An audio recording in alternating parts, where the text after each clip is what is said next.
ये है कि अगर दोनों की कहा गया है, हम बताया गया वल्लाहु आलम, दोनों की सियासी बका और ताकत एक दूसरे से जुड़ी हुई थी। अच्छा, इमरान खान सियासी कंट्रोल चाहते थे ठीक है। और फैज हमीद जो थे हाँ। वो पूरे सिस्टम पर अपनी गिरफ्त चाहते थे, अच्छा डीजी से ऊपर उठकर। अच्छा। और 9 मई हाँ। इस मुश्तरका जो गठजोड़ है उसका क्लाइमैक्स था। यानी ये जो पॉलिटिकल इंजीनियरिंग हो रही थी उसका। पॉलिटिकल इंजीनियरिंग तो छोटा लफ्ज है, अच्छा। हाँ, गठजोड़ था, उसका ये क्लाइमैक्स था।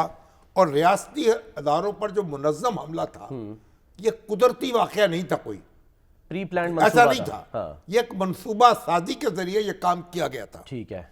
और ये जो पोलिटिसाइजेशन ऑफ पाकिस्तान आर्मी जो थी उसका एक अमली मुजाहरा था। सही है। और ये जो यानी अब ये मामला जो है हाँ। ये राय का नहीं है, अच्छा।